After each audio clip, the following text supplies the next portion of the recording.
Gracias, señor presidente. Estimados senadores y senadoras y ciudadanía que sigue el debate aquí y vía transmisión. Soy docente universitario de la UBA y la UNPAS. Fui funcionario de la Secretaría de Energía de la Nación y dirijo una consultora Passepartout actualmente. Vengo a hablar de tres temas: hidrocarburos y energía, el RIGI y las empresas públicas. Primero, para hacer esto más gráfico, les voy a contar una historia. Tengo acá un buque de GNL, gas natural licuado, y tengo acá a YPF, empresa pública centenaria. En el año 2013-2014, Argentina importaba 160 buques de gas natural licuado y de gasoil para complementar su oferta interna. Lo hacía YPF, Enarsa, Camesa, todas sociedades anónimas bajo injerencia estatal, donde el Estado gobierna esas empresas. Lo hacía pagaba $15 la unidad, el millón de BTU. En el año 2022, guerra de Ucrania, importamos unos 40, 45 buques a $38. Este año vamos a haber importado entre 20 y 25 buques, estamos pagando alrededor de $10. Son todos barcos que vienen a Argentina de Qatar, Estados Unidos. El trabajo está afuera y de nuestro país salen dólares. Yo los invito a un sueño, que es que este barco, en lugar de venir, salga con producto nacional, con trabajo local, y que lo que ingresen sean dólares, y que sean estas mismas empresas y otras más quienes produzcan ese gas. La pregunta es, ¿el proyecto de ley de bases ayuda o no a que eso se logre? ¿Cuánto podríamos exportar? 250 buques por año, si hacemos las cosas bien. Vamos a ver. El proyecto de ley de bases, que ya tiene media sanción, en materia de hidrocarburos, rompe con una regla que viene de 5 décadas, más de 5 décadas, que es prioridad, abastecimiento al mercado interno. Se dice, bueno, estamos en un paradigma de abundancia porque tenemos vaca muerta, tenemos recursos por décadas, y eso es cierto, pero sigue estando vigente la pregunta. ¿Vamos a abastecer primero la demanda local y después todas las exportaciones o nos vamos a olvidar del mercado interno? Entre la primera versión y la actual de este proyecto de ley hubo un cambio no menor, que se dice ahora que la Secretaría de Energía va a dar una no objeción a las exportaciones. Y eso es un baño de realismo, ¿no? Porque de alguna manera estamos protegiendo el mercado interno, la demanda local. Y el otro cambio que me parece relevante es que YPF y Enarsa, ¿sí?, van a vender sus productos. Antes se decía a precios internacionales como una obligación. Ahora esa frase se eliminó.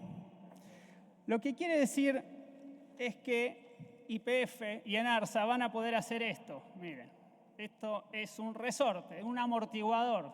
En la jerga lo llamamos buffer, que es amortiguar los precios internacionales cuando llegan aquí, cuando entran estos buques.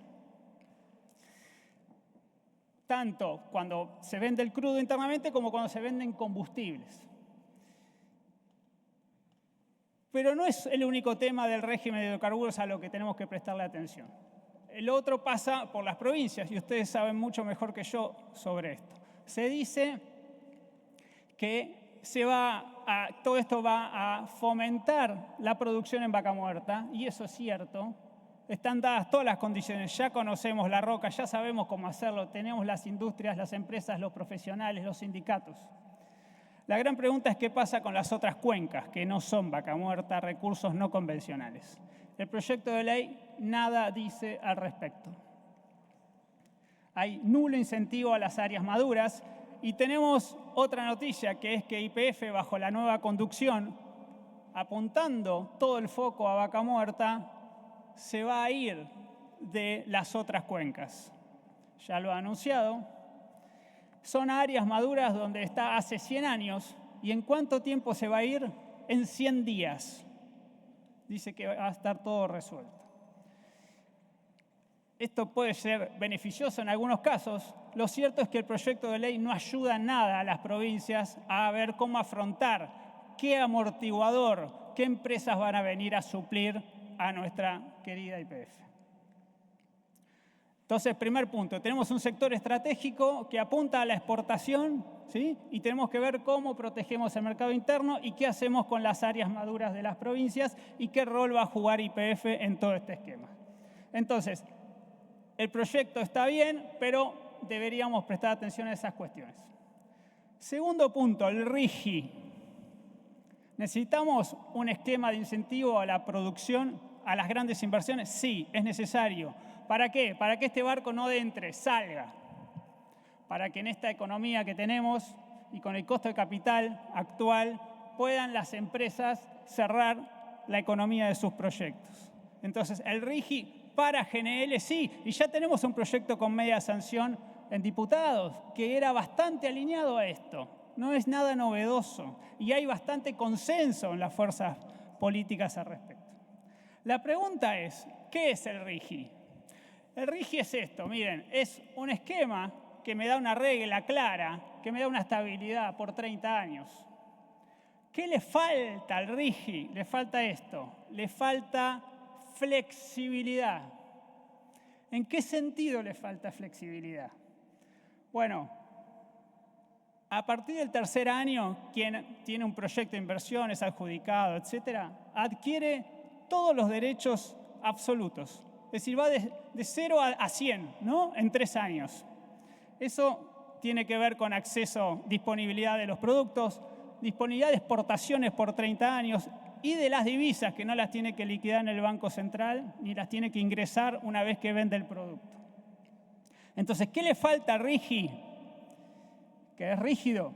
Bueno, le falta flexibilidad para que los derechos de exportación sean móviles y no se eliminen en absoluto, que jueguen con los precios internacionales, con la economía de los proyectos. Les pongo un ejemplo. Ni los 3 decretos, los más memoriosos recordarán, de la época de Menem, permitían tanto. Los decretos de desregulación, la primera desregulación, ¿sí? Permitían disponibilidad hasta el 70% de las divisas. Hoy estamos dando a partir del tercer año, después nos quedan 27 más, el 100%. ¿Sí? Nadie pidió tanto. ¿Qué más le falta a RIGI? Bueno, como el proyecto de ley que mencionábamos recién, un capítulo de integración nacional, de desarrollo productivo local, de la cadena de valor, la cadena de suministros, las pymes proveedoras de servicios, empleo local, industria metalmecánica, transporte, construcción, arena, caminos, rigs, set de fractura. Todo eso va a venir de afuera.